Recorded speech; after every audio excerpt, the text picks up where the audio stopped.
Okay, welcome back. Episode number 5 of Second Nature. My name is Dylan Bowman, joined as always by Aaron Lutze. Aaron, good to see you, buddy. Likewise. Pretty epic to hang out this past weekend. How we feeling after recording a podcast in person together, and then we got to hang out at least for a brief moment at my Race Gorge Waterfalls was that Sunday that you came out? I love that it's a little fuzzy for you, right? It's so fuzzy for me. My brain is operating at sub-maximal intensity right now. So forgive me Yep. for my inability to put words together because I literally was talking for 3 days straight. It was awesome to see you and Harmony, Ryan, Jeremy, like everybody was there and it was so cool.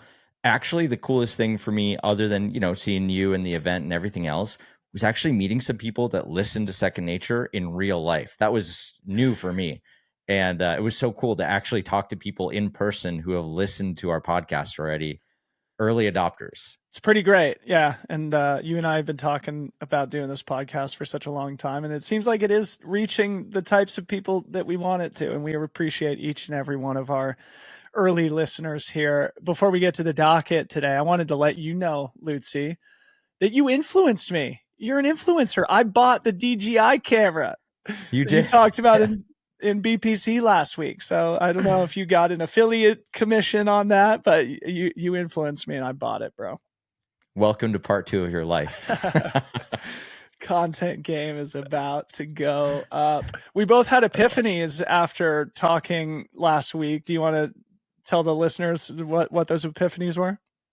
The best part about this podcast is sort of the feedback that we get in the DMs and from all kinds of different people. And of course, we got a ton of love on social media. Rebecca Rush shouted us out, which was really cool.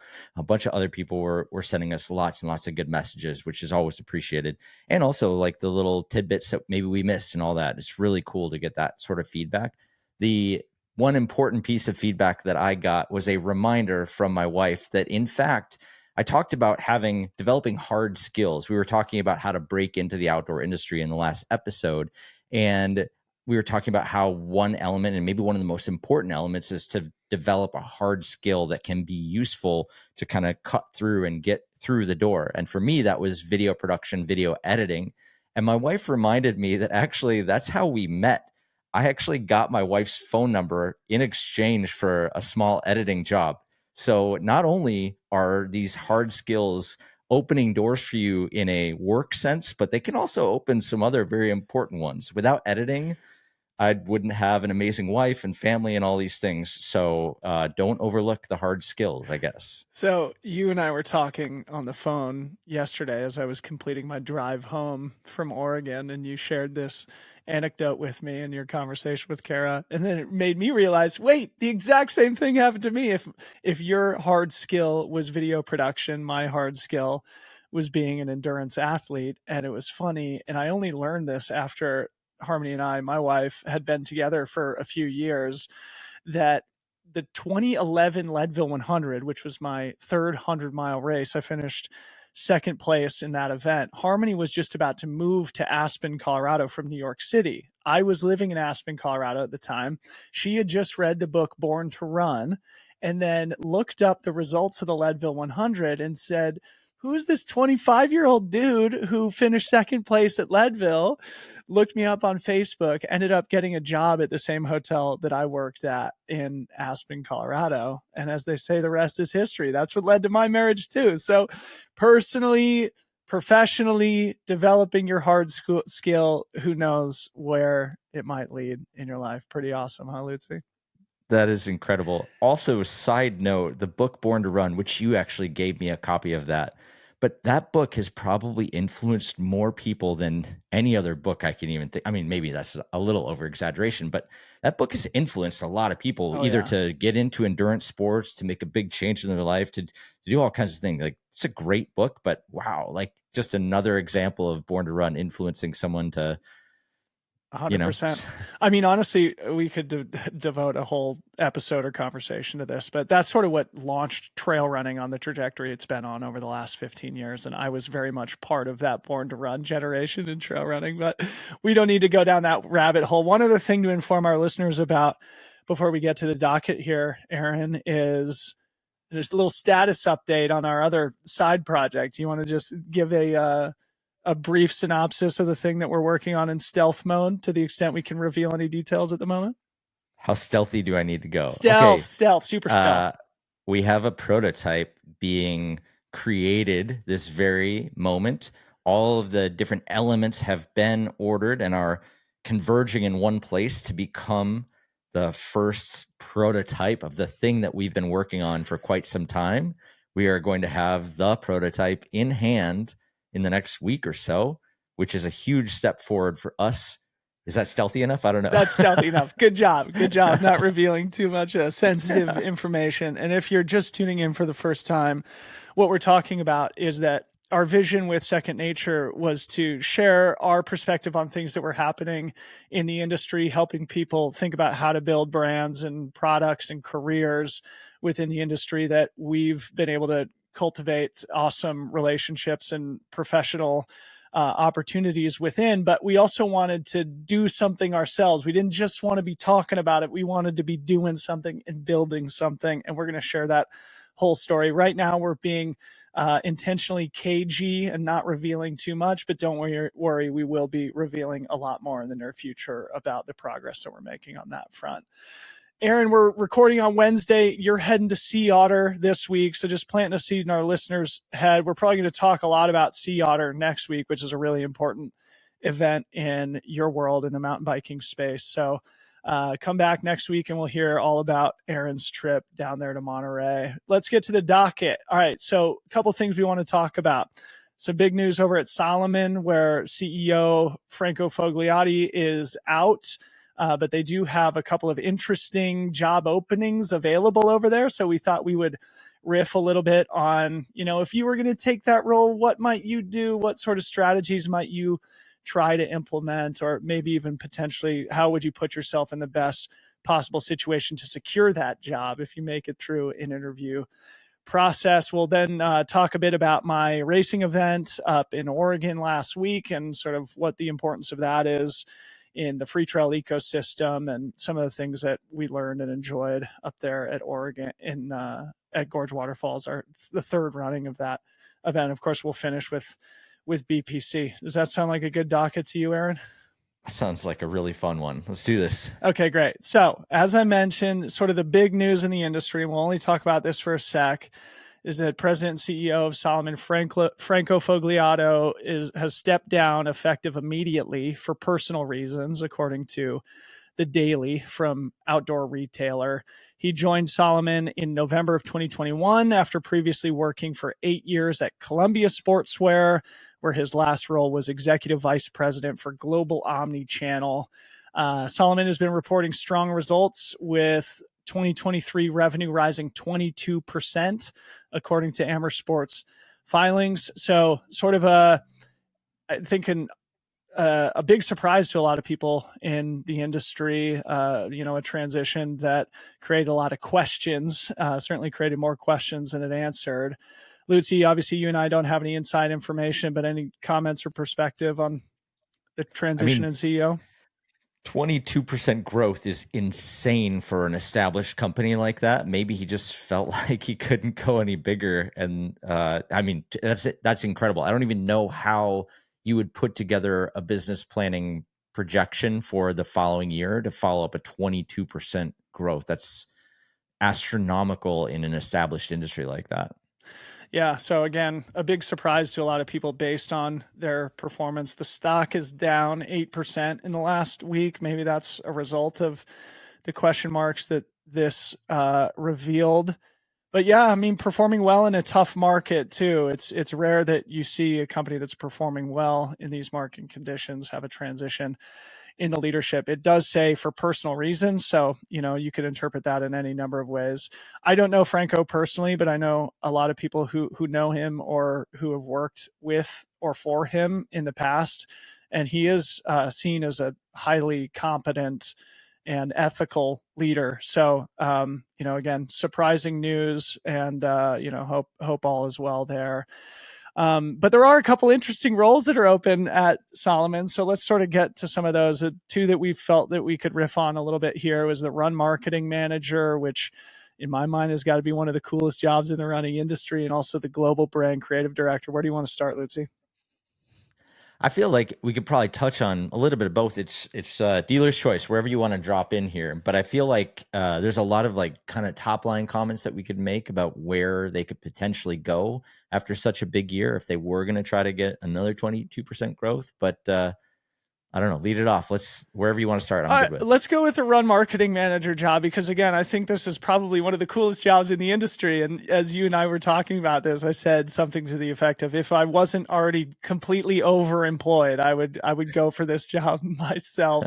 And I feel like Salomon has really done one of the best jobs in marketing the run component of their business over the last 10 or 15 years. And this is an opportunity to really carry that legacy. So maybe you get us started, and then I'll sort of plug in some of my perspective. Well, I mean, Solomon has some of the most iconic athletes in ultra running, surely.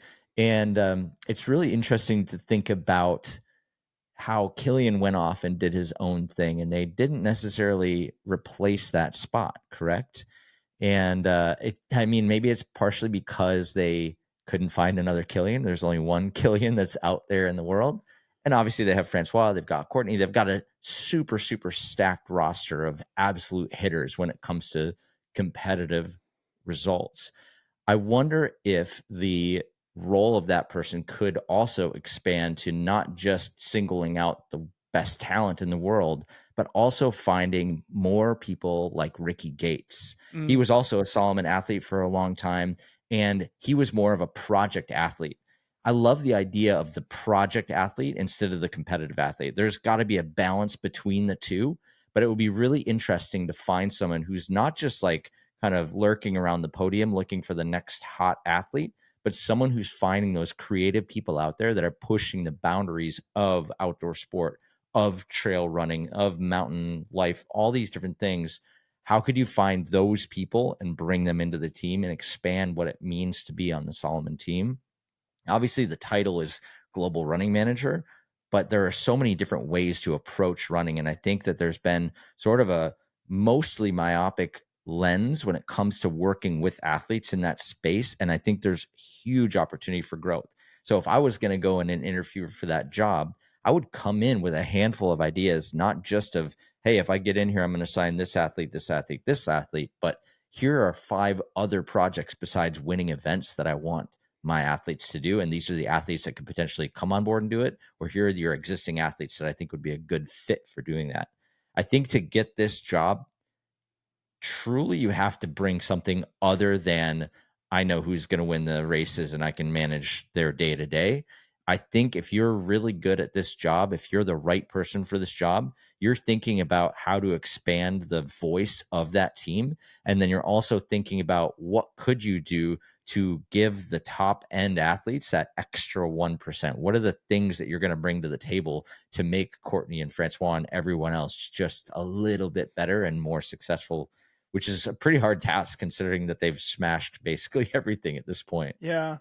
Go a little bit deeper on that project athlete versus performance athlete, because I think this is something that is relevant across a lot of sports right now, and especially in trail running, potentially just by the nature of the activity, where projects and adventures are in some cases more impactful than podium performances. Like, from Red Bull perspective, you obviously worked on a lot of project based athletes, and could probably go a little bit deeper on what value a brand sees in that type of a story versus the hyper performance story. So, in our last podcast, we talked about the importance of the story behind athletes, why Courtney's first win at that Moab race was so vital to the rest of her career because of the story behind it. Why, people are now following the story about certain athletes. The WNBA, I'm sorry, the NCAA story around Caitlin Clark transcending her beyond the sport. It's now about her story and about her journey. So doing a project specifically is all about storytelling for some task that you're going to do. That's, I think, a big reason why FKTs are sort of interesting is that there's a story behind it. I am going to go try to accomplish this this task, and here are the things that I'm going to have to overcome. There's something called the hero's journey. If you're familiar, it's basically the monomyth. This is what every story is about. It's this little circle about like the journey that you go on. If you go back to Star Wars, right, or any other main story, it all follows kind of the same program of their person leaves home, they get this like aid along the way, they go through the abyss, and then they come back around home with the lesson learned, and they become better, and they return to normal life. And so any kind of good project story element is going to follow sort of this hero's journey, and projects and project athletes are perfectly suited to match up with this hero's journey, which is what people are kind of looking for. They want to see someone go on that hero's journey, and a race is like a pretty basic way to do that. But if you can add some more interest and shake it up a little bit, and not have such a clear finish line of, are they actually going to complete this task, are they actually going to make it, I think there's more depth there for more people to engage with. And there's so many more elements that can cause people to care about it. Perfect example, the Northern California coast run. I'm forgetting The the name of the Lost trail, Coast we did the Lost together. Coast. Yeah. Right. Perfect, right? There were so many elements that you were battling. It wasn't just the FKT, but it was the tides that were coming in and all these other elements that you were fighting against. Yeah. It's and if you're from Northern California, maybe you care about that. If you care about, the coastline, you maybe care about that. There's so many other reasons besides ultra running to follow that story.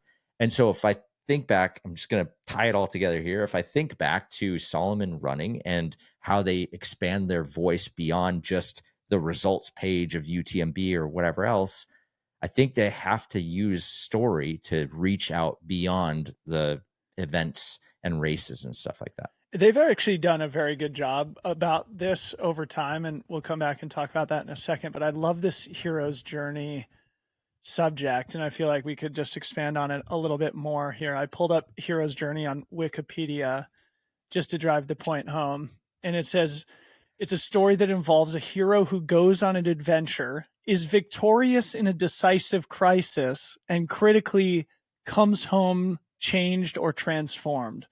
And that's sort of like the key part of the story, isn't it? It's like the transformation that occurs after the project. Absolutely. There's a book by Joseph Campbell called The Hero Heroes. with a Yeah. Thousand Faces. Yeah. That's like, if you want to go deep on all of this stuff, I mean, we paraphrased it pretty quickly, but if you want to go deep, that's the book. Yeah, it's funny because if we use that Lost Coast FKT, maybe the thing that it lacked is like, what was the transformation that I went through in that 55 miles? Surely there was one. I mean, Whereas, like, if we take Ricky Gates as an example, when he did his Transamericana project, there's a clear transformation that occurred there. And if you buy his book called Cross Country, which I would definitely recommend, we could put that in brand product content. He talks a lot about, engaging with people from, vastly different political beliefs. And he was doing this sort of in the middle of, the political turmoil that's been evolving in the United States over the last several years. And I think it allowed him to reach some level of transformation. I know the 3,000 miles took its toll on him personally. In fact, we did the Lost Coast just after he finished that, I think. that's right. Together. Yeah, that's So right. Yeah. shout out to Ricky Gates, also of Every Single Street fame. If you don't know about Ricky, Every Single Street, or Transamericana, you got to look him up because I think he is such a great example. He doesn't run for Salomon anymore, but of somebody who is more of an artist than an athlete, but sport is sort of his canvas. And because of that, he would admit he's probably past his prime as a high performance athlete, but he's only getting more refined as an artist, right? And telling story through sport. And I'm always curious about what Ricky has his mind on, right? Because it's going to be something. He just has an incredible taste and he's able to tell stories in a really beautiful way. Coming back to the role, one of the things I was thinking, you sort of touched on this, but I think the athlete marketing part of this is only one piece of the puzzle, right? Because I think the sports marketing manager, the person who actually manages the day to day of just the athletes, will probably report into this role. So this is more of an overarching position that probably has a lot of product marketing, athlete marketing, probably has a big role in amplifying the Golden Trail World Series, which is their big event initiative with Salomon. I think, as you noted, Salomon has been remarkably good in trail running at identifying the best athletes. You mentioned Killian, who left a couple years ago, but he was a Salomon athlete from his earliest days. I think almost 2 decades he represented the brand. Francois Den is, of course, an all-time great. Courtney Dauwalter is the GOAT. And now we have these next-gen talents like Remy Bonnet and Sophia Lockley, who are both multi-sport athletes. Remy Bonnet, a ski mountaineer in the wintertime. Sophia Lockley, one of the best Nordic skiing athletes in the world in the winter. And now they both race, the Golden Trail World Series also. So they have that pipeline pretty set for the future, I think. But it is becoming more and more competitive on the athlete front. And so part of this role as run marketing managers, like, how do we make sure we don't lose that momentum? Like, how do we make sure we continue to identify, scout, recruit the best talent, the likes of the Courtneys and the Remys and the Francois? Do you have anything you want to say about that as the king of sports marketing? I think the job to be done is defining specifically what it means to be a Solomon athlete in very clear terms. So clearly, if you're, on the top level, there's some sort of exchange of dollars for, sponsorship and whatnot. But what does it really mean? At Red Bull, it was so clear, right? You had access to this high performance thing. Surely there was money in exchange for branding, but you had access to a high performance team that was there to help you and develop you in so many ways. You had access to a media house that was willing to turn cameras on. You had access to event support if you wanted to put on, I don't know, like Gorge Waterfalls. You have access to all these different things. So like, it's really clear what it means to be a Red Bull athlete. I think for most people, what does that mean for Salomon? Is it getting custom gear? Is it getting a signature line? Is it being featured in X amount of projects and videos? I think they need to get really clear when it comes to sort of marketing to potential athletes so that the athletes start coming to them with ideas and like, I would be a good fit for Salomon because I want to do X, Y, and Z. I see that you do the same things and we would be a good match. Mm-hmm. And as we talked about earlier, of expanding beyond just race results, it's harder to find those project athletes that have the ideas, that Mm-hmm. have the communities, that have the following, that have all the elements that Solomon might be looking for.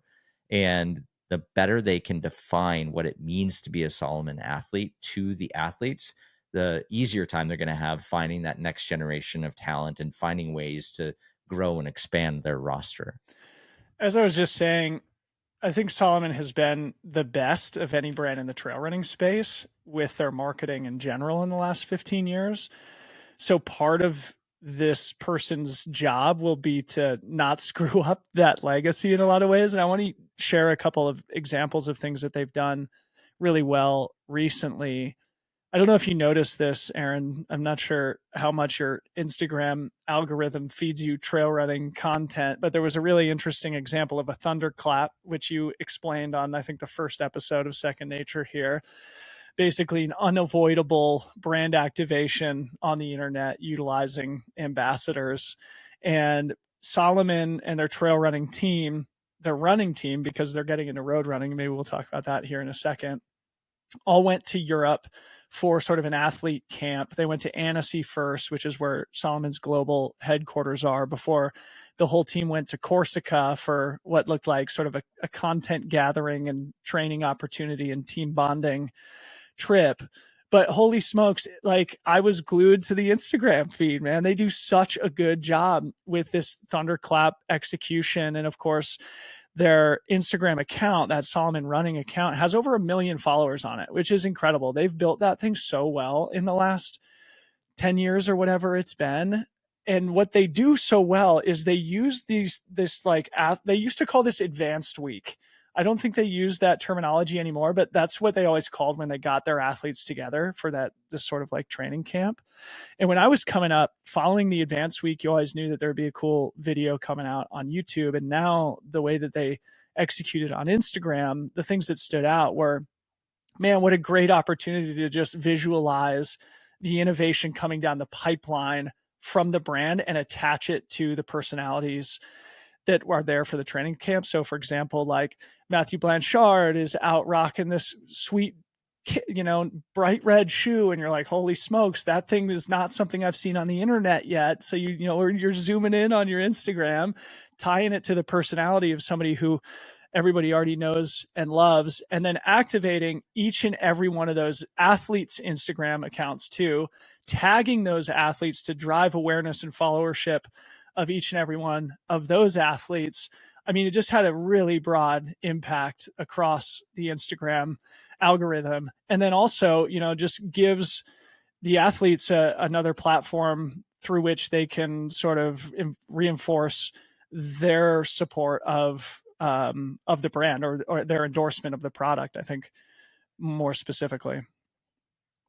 I mean, like you said, they've got a good thing going. They know what they're doing, and they've got a good program, and it will be on that new person to just not screw it up. Yeah. And some of this stuff is so basic, right? Like, let's get all the athletes together. Let's hammer out as much content as we possibly can in one shot before their season gets crazy, and before we have to chase them around at a bunch of events, hoping to not mess up their schedule, but still getting all the content that we need from them.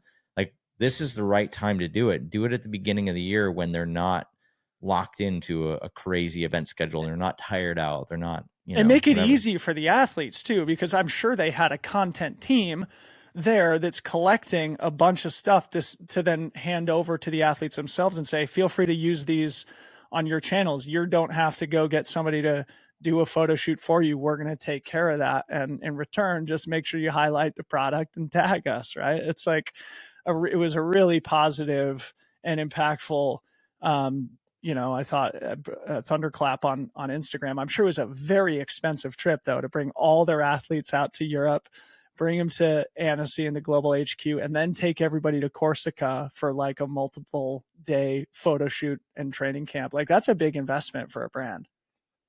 Yeah, but if they're doing everything right, going back to what we were talking about, what does it mean to be a Salomon athlete? They probably spent some time getting some product feedback, developing some new things, talking about the future, not only just getting content, but doing all the other things. And they just smash it into like one window and get as much out. I mean, I've got to imagine if they did it right, they were just wringing as much value as they possibly could, but also showing those athletes a great time to kind of give them that boost for the year, getting them excited about what Solomon's doing, getting them excited about being on the team, really firing them up so that they can go out through the year and just have this moment.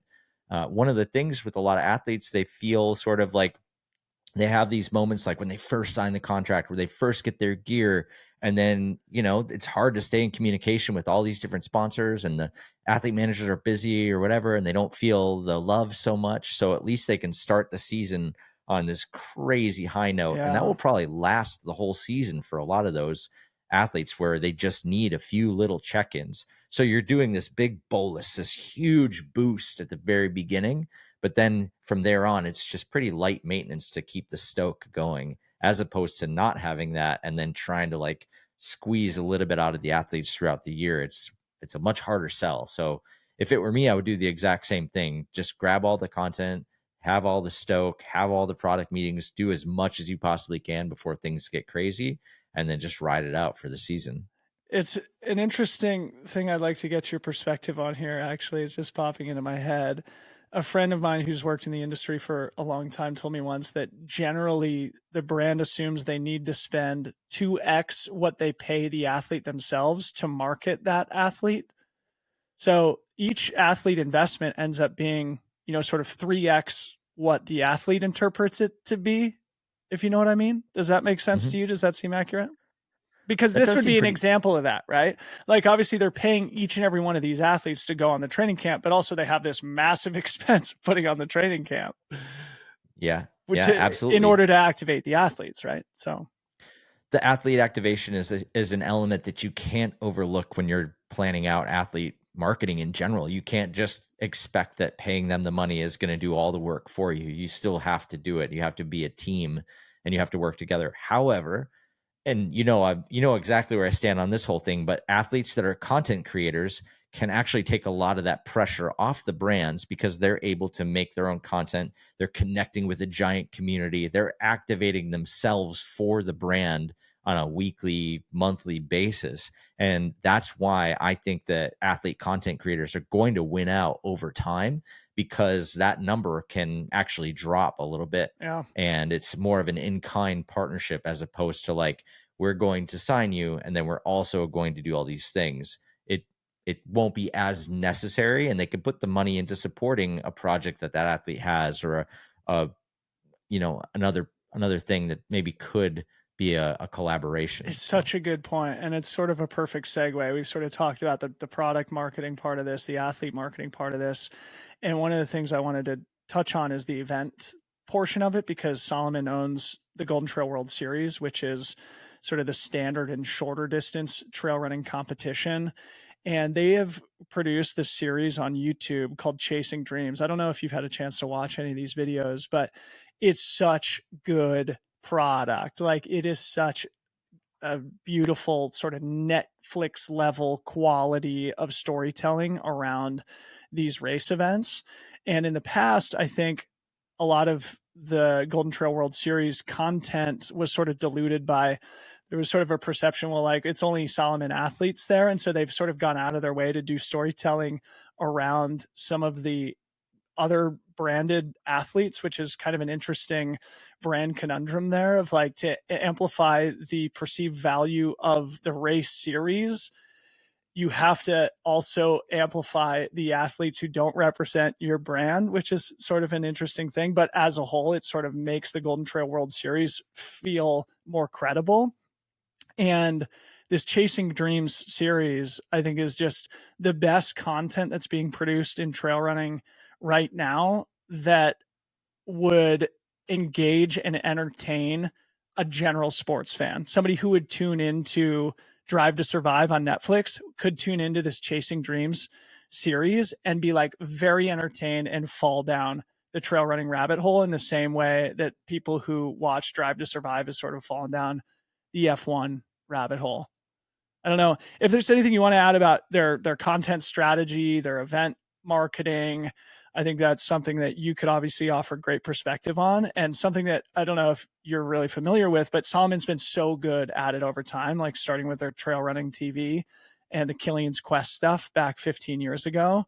Um, they've always been on the cutting edge of the storytelling and the content. I think it's just you see all the investment that they've put in it, and they are such a big player in the space, and it's paid off, I think, in a big way. What they've done here, like, they own it. They've got the biggest athletes, they've done the coolest projects, they've got a series of events. Like, they've checked a lot of boxes.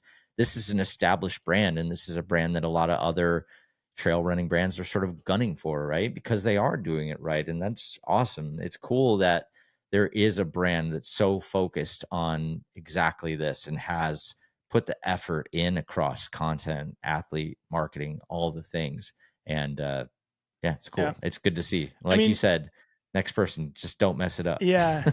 Well, speaking from the athlete's perspective, if I were a 25-year-old sort of making the decision between any number of brands in the trail running space, it would be hard to go against Salomon, because they're going to use that Salomon Running Instagram account with 1 million followers to tag you and boost you and increase your personal brand and your following. They're going to give you opportunities to go to Corsica and connect with the best athletes of all time, like Courtney Dauwalter and Francois Dan, in person, to help mentor you to being the best you possibly can. They may even give you opportunity to then participate in the Golden Trail World Series and fly you around the world to all these different events, which actually starts this weekend, we should say. And I'm actually doing a Awesome. podcast for my other show about it later this afternoon. But I don't know. I just think they've done a great job. We've sort of gassed them up a bunch here. And so this run marketing manager role, probably one of the coolest jobs open in the industry right now. So if I weren't overemployed, I'd be submitting my resume. Anyway, Awesome. should we touch briefly on the global brand creative director job? This is probably a more senior role, and I don't know, a role that would require a super competent, super experienced person. What are your high level thoughts on the creative director job? I think, I'm just looking across the lineup of what they've got here. And, they obviously own mountain stuff. I see a big gap for their ability to, they have running, they have hiking, they have skiing, cross country skiing, snowboarding. I don't understand. They're missing one very key sport in the mountains. And of course, I'm super biased here, but I wonder if, jumping in there in that creative role, on the brand side of things, can they expand even further into mountain biking? And I don't know, maybe this isn't the role for the creative director at all, but if I'm looking at Solomon and I'm thinking about where that next 22% of growth comes from, I don't know.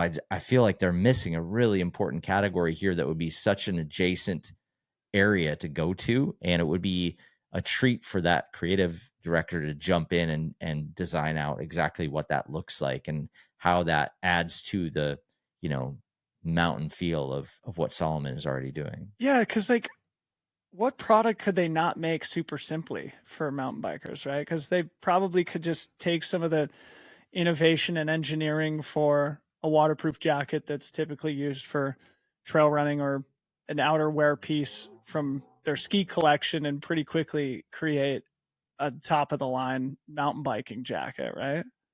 Yeah, I'm sure plenty of people are It's already funny. using This Solomon stuff. this is a funny, like, I don't know, thought experiment here, because Solomon definitely is trying to get into the road running scene in the same way that a lot of the road brands like Nike and Adidas and Brooks are trying to get into trail running in a big way. Solomon's sort of trying to do the opposite as like a core legacy outdoor brand, trying to get more into just like the pure performance space. And I think they were doing some content, and I think I at least saw some posts on their account from the Boston Marathon this past week. And Mhm. this is one of the things that I struggle with, is like, when does it make sense to expand into that category? When you're competing against these brands who have engineered these like crazy super shoes that you need in order to run anything close to your PR, or to compete with, the people in your category, like, how does like when does it make sense to expand out of outdoor and into performance? Because it feels to me like that's puts them in a precarious position. Why not double down on where you're already the best in terms of like, the outdoor footprint? I completely agree. I feel like the road running thing is a math equation. Look at the total addressable market of people who are running on the road. If we got 1% of that market to run in Solomon, and maybe they already have a shoe for trail running, maybe they already have a hiking shoe from us, like we're not that far away. It is adjacent. We do running, we do hiking. Why wouldn't they road run with our shoes too? I get it. And the math there works out way better than mountain biking, surely.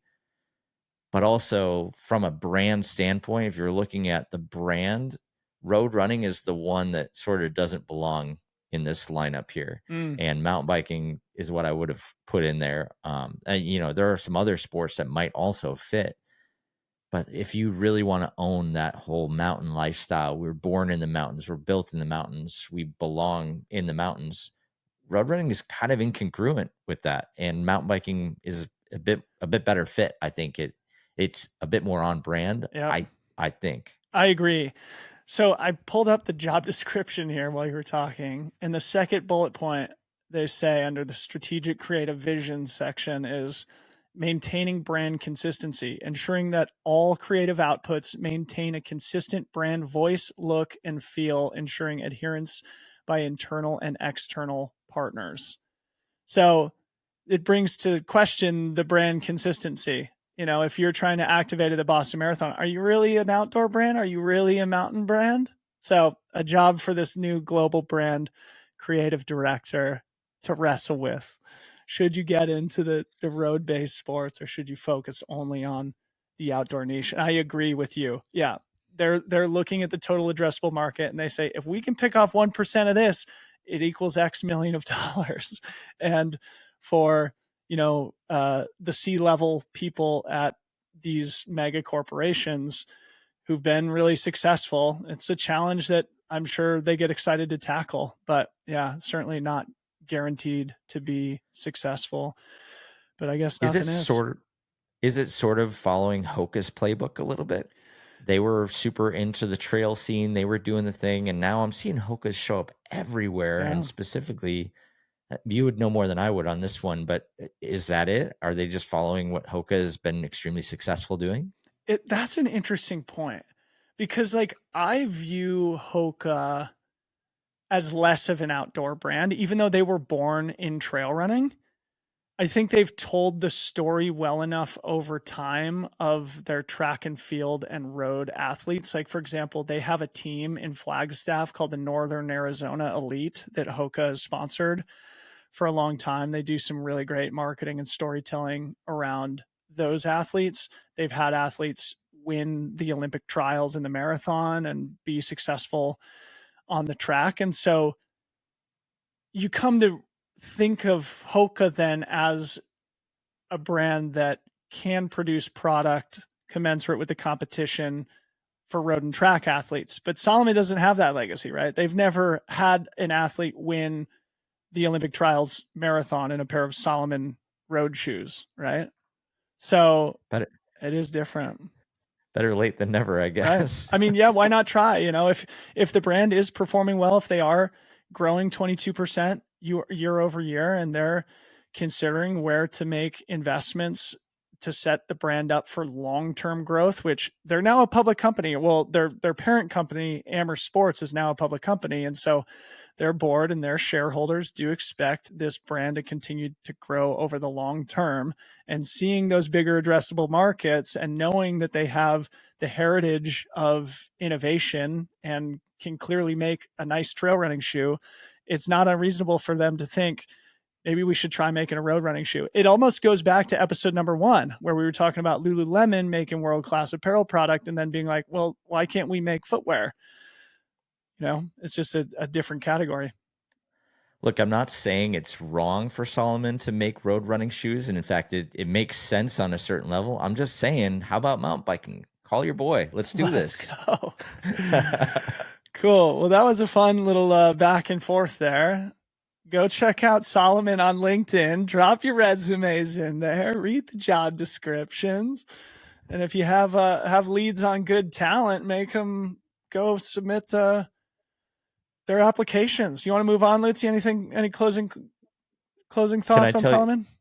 Can I tell you my ultimate marketing idea for ultra running that Yes. any brand could take on? Yeah. I shared this with Ethan a long time ago. If you wanted to get more ultra runners into the sport, you should go to a marathon and then set up a table like a tenth of a mile away, right? Like within sight of the finish line with ultra marathon medals. Cause right, an ultra marathon is anything that's further than a marathon distance, Yeah. correct? Yeah. So imagine like, hey, you just finished, but if you run down there, you can get another medal, and then it's your brand. Like, congratulations, you're now an ultra runner. Like your brand is handing out these medals one block in, and you're getting all these people to then realize that, like, oh wait, I'm an ultra runner now. And then once you cross that threshold, it's over. Like Yeah. people are in the sport full time. And of course, like once they've got the medal, then you could show them all your ultra running gear and whatnot. But I feel like this would be a really fun marketing activity to do, like just hijack a marathon basically and say, like, here you go. Now you're an ultra runner. You just ran an extra tenth of a mile. That's a good idea. That's a good idea. So if you're Well, interviewing for Solomon, you can use that in your interview. speaking of ultra marathons, Aaron, I had an ultra marathon over the past weekend, or I helped to organize one. I know you wanted to sort of ask me a few questions about how it all went down. So the floor is yours.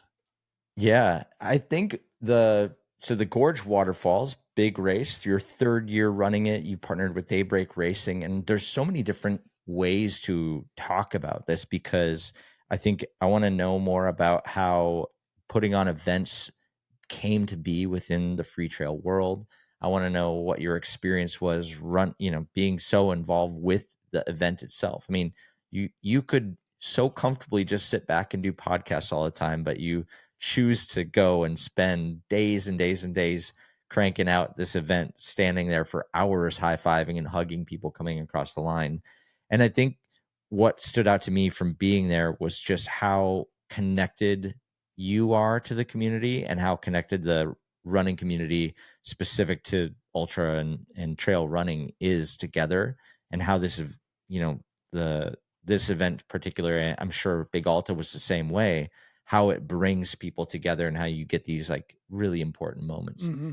I guess where I want to start is, where did you what got you excited about, you know what, Free Trail should have an event in our portfolio?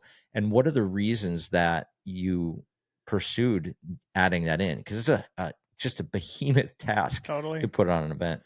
Yeah. Well, the idea was planted by my partner, Ryan Thrower, who had been in communication with Daybreak Racing, Jeremy Long, who is now our partner on both the racing events that we do. We now own two races, co-own two races with Daybreak. And I think we should probably just talk about the structure of that relationship, because I think it's relevant to what we're trying to do here at Second Nature, and sort of pull back the curtain on the actual practical business elements of this. So again, yeah, Ryan sort of had this idea of doing events. I was like, bro, we're not doing events. And then we had the opportunity to actually buy Gorge Waterfalls. So between Free Trail and Daybreak Racing, we ended up buying out the previous owner and race director of the Gorge Waterfalls event. His name is James Varner. He still has a number of races up in the Pacific Northwest region. His business is called Rain Shadow Running. And I think first and foremost, it's important to mention that, you know, with this partnership with Daybreak, like that is the critical element to make it possible for Free Trail to do it. So to give you a little sense of how the operation works, is Jeremy and Aaron and their team manage the logistics and important race director responsibilities to ensure that everybody's safe and has a good time. You know, they are securing the permits, they're communicating with our vendors and the agencies, and generally organizing the events and the volunteers and all that critical stuff, which allows us to do what we do best, which is just sort of boost the volume and amplify the story around the race. Our role is, you know, communications and marketing. We handle the partnerships and general hype building around the event, including pre-race content, the race live stream that we did for the first time this year. We just posted the race highlight video. We handle a lot of the social media stuff around the event. So they focus on, you know, the critical, what you would call sort of like back of the house stuff. And then we sort of handle the forward facing, more obnoxious stuff. Actually, Jeremy calls it a business mullet, something like that, where, you know, business in the front and party in the back sort of thing, but almost reversed. And I just want to like give them a major shout out, because we wouldn't do races if we didn't have a partner like Daybreak. Like, we don't have the bandwidth, we don't have the equipment or the competence to act as race directors in a way that would give people a safe and enjoyable experience. And what we do best is storytelling. So, you know, we each focus on what we do best, and it has become a really great win-win deal for both our businesses. So I don't know, I can launch into sort of the reason why we do it, unless you have any follow-ups. I think it's really interesting, just as an athlete, a media empire, all these things, to have an event. I'm surprised more people in the same situation that you're in haven't cracked this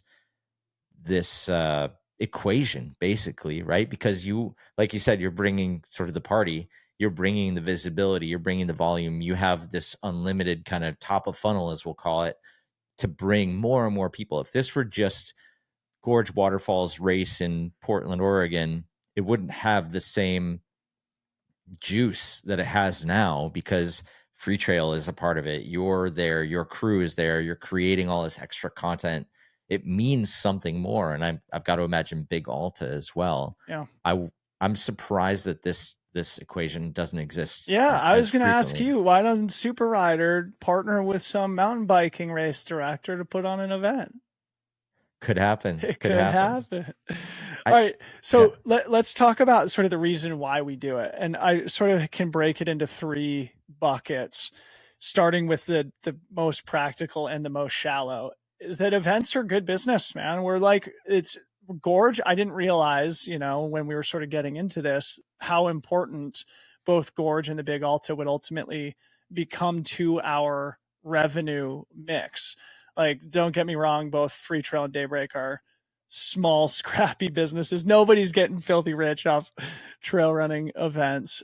We're obviously just like independent, small businesses just doing what we can. But yeah, putting on a race, it does provide important revenue for our business. It's probably like our third or fourth biggest revenue line in totality for Free Trail. And since this podcast is about sort of the business of outdoor, I think it's important to just put that on the table. Like, yeah, we need this in order for our business to survive. And it's been a really productive piece of our portfolio over the last 3 years.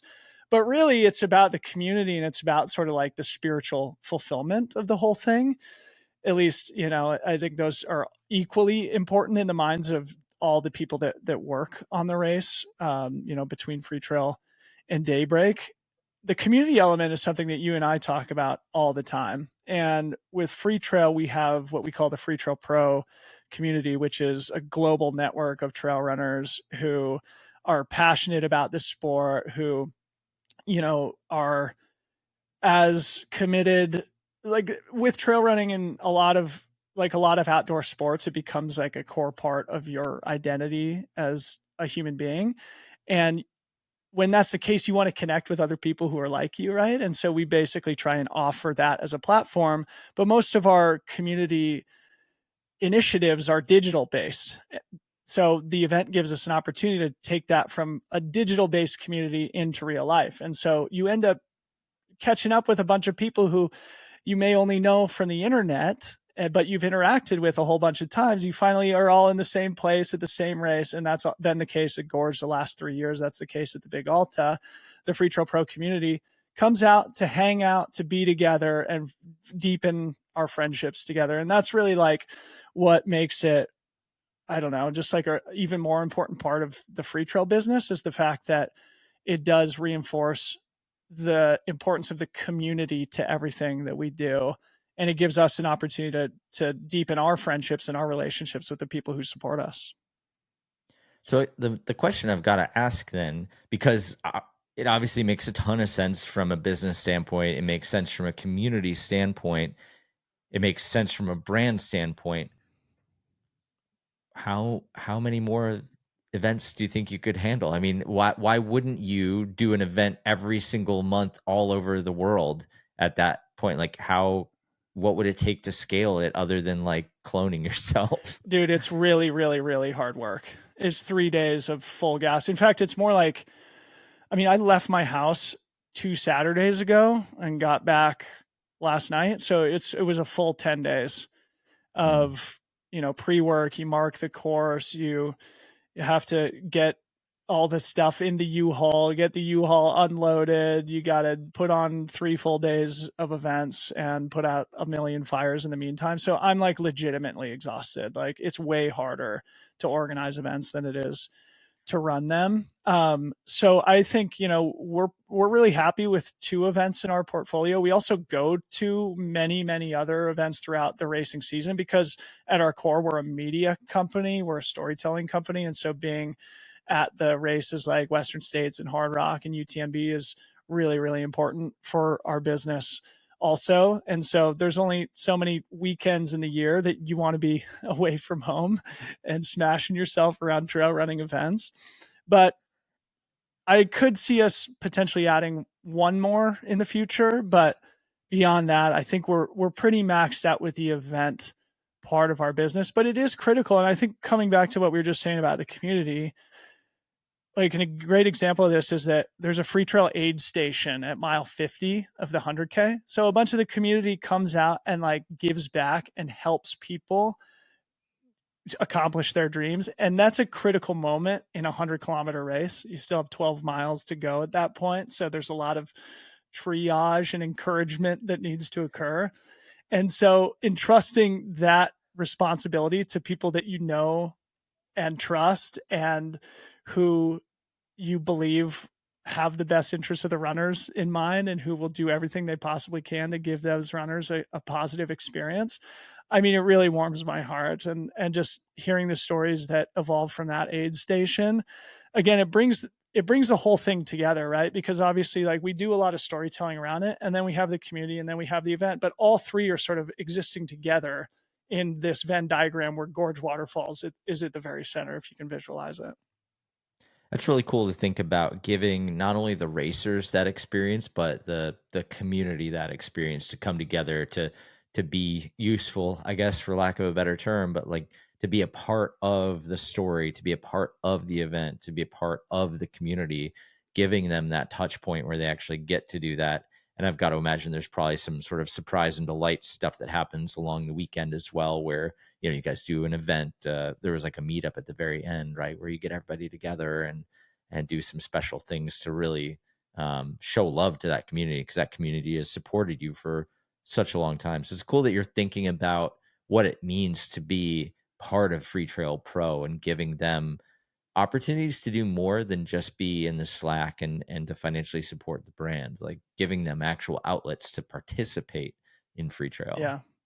So on that note, the third thing that I wanted to talk about is sort of like, yeah, that spiritual fulfillment side. And there's a good story about this, because this is really what makes the events special. And for everybody who's been at a trail race, and especially an ultra marathon, you know that, just like, again, like we were talking about last week, it's the human narrative that is just the most powerful part of the whole thing. And we actually have a member in our community who, there was a great story that evolved at this aid station, right? His name's Phil Wright. He flew all the way in from the UK to be at Gorge Waterfalls, and he apparently was the MVP. And I'm standing at the finish line at 10:30 p.m. on Saturday night, welcoming the final finishers of the 100K. And this is 30 minutes from the cutoff.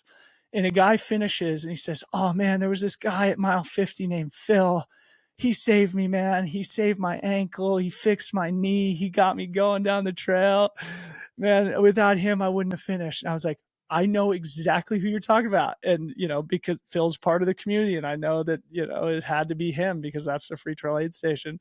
So I took a video at the finish line, sent it to Phil, and said, "Man, you saved this guy's race." And it was just one of those things. I think that's the most important point. We talk about the business side of what we do, and I think that's really important. And yeah, like I said, the event is really important for us from a revenue perspective, but those stories are the reasons why we do it. And I personally stand at the finish line and MC and welcome every single finisher in. So, 1,000 people over the weekend giving high fives, trying to get a little bit of their story, some sense of connection, and it's super, super special. So if you ever get a chance to come to Gorge Waterfalls or any trail race, you'll leave feeling like, how do we go back to real life after that?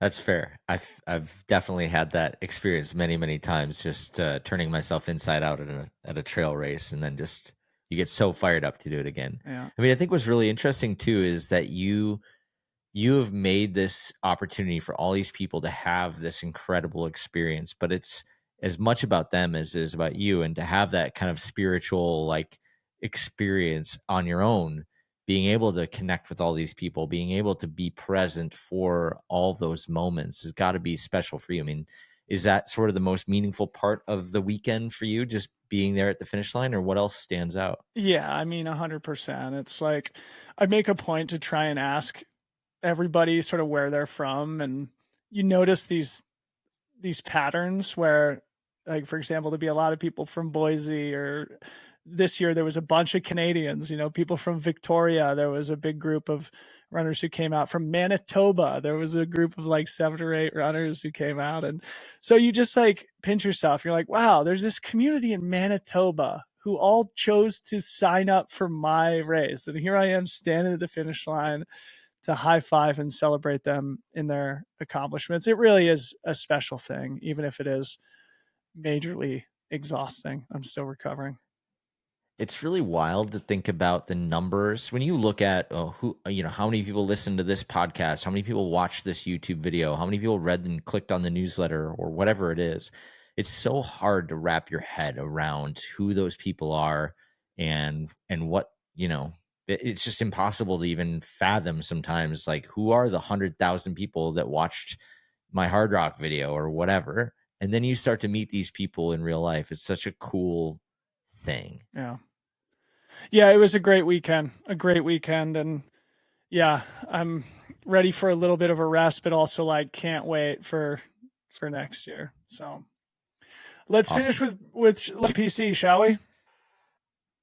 Yes. Yes. Let's do it. Okay, you go first. I'll You tee want it up. to, So, brand product content, we're just going to fill you in on some cool stuff that we noticed on the internet this week before signing off for the weekend. You go first, Lutze. my brand product content is content, and it is this project called Kasso, Kasso. It's a Japanese TV show where they made basically Ninja Warrior, but on skateboards. And the thing that's awesome about this is that it's pure vindication for me, because I've been trying to make the bike version of Ninja Warrior for a couple years now. In fact, that's where the name Super Rider came from, was this Japanese TV show where Super Rider was a segment on it.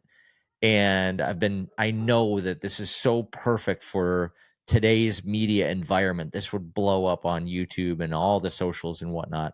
And the company that did Takeshi's Castle was behind this Casso program. And it's so well done, so perfectly executed. It's the skateboard version of Ninja Warrior.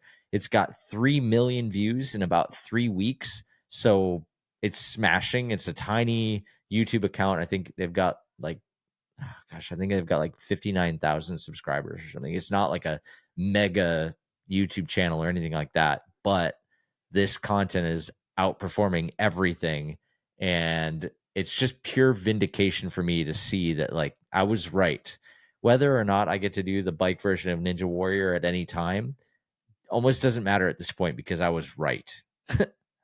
I love it, man. I love it. You sent me the link earlier today. And yeah, it seems like they have touched on something that clearly is resonating with an audience, given the impact that it's had, the number of views that it's generated based on the size of the channel. Really great It's contribution this fun. week. It's really, We'll put a it, link in the show yeah, notes. All right, absolutely. I've got two. I was going to have three, but I'm going to narrow it to two because we're going a little long form today. I've got one brand that's also sort of a product and one product. Okay, so the first one is what I'm wearing right now, Lutze. This is a hoodie that was gifted to me at the race this past weekend from a guy named Jamison Collins, and his brand is called Huda Trail, Houda Trail. Again, I'll link to his Instagram account in the show notes. He sent me a message before race weekend just saying, like, hey, I make these hoodies. Would really love to give you one. Appreciate what you guys do at Friel. And me, as the world's #1 hoodie enthusiast, of course, took him up on that. So I had an opportunity to chat with him when he gave me my hoodie over the weekend. He lives in Eugene, Oregon, and he's like a true cottage maker, a guy who's sewing this stuff by hand in his house, right? And he's got his own stock of the materials to cut and sew each and every piece as a one of one. He's a true craftsman. And this is just something that I so appreciate. Plus, I'm a big hoodie guy. So, I got to give a shout out to my boy, Jamison Collins, who gave me this sweet hoodie. Again, Huda Trail.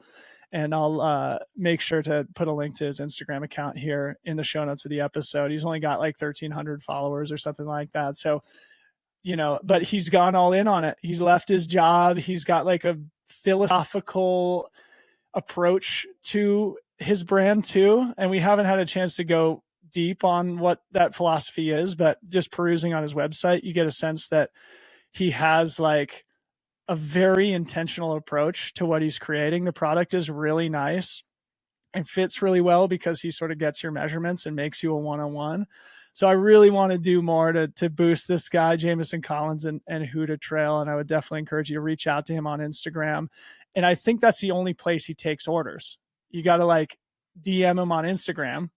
And then I just told him my height and weight, and he made me a piece in a few days that fits me perfectly. Like I haven't taken this thing off in 24 hours. So Huda Trail, check it out. That's my brand. And it's this is sort of like the hoodie version. He makes like crew necks and stuff too. So I think there's a few. I'm about to hop in my truck and head down to Eugene. Yeah, you got to. Okay, I'm skip my second one and go to the third one. And I just want to mention this because it's like very top of mind. The Boston Marathon was on Monday, and the women's winner, her name's Helen Obiri, won the race for the second year in a row. And she was wearing the craziest looking shoes. So this is a product, the new On Running Cloud Boom Strike. It was just a prototype pair, but holy smokes, dude, you look up a photograph of the shoe. It has no laces. So part of me is thinking maybe this is the next big trend is these super shoes are not going to have laces on it. But because it doesn't have laces, it's like the cleanest, coolest looking design. And they made it in all white, this prototype with the On Running brand on it. So it's just a beautiful product. Beautiful, beautiful product.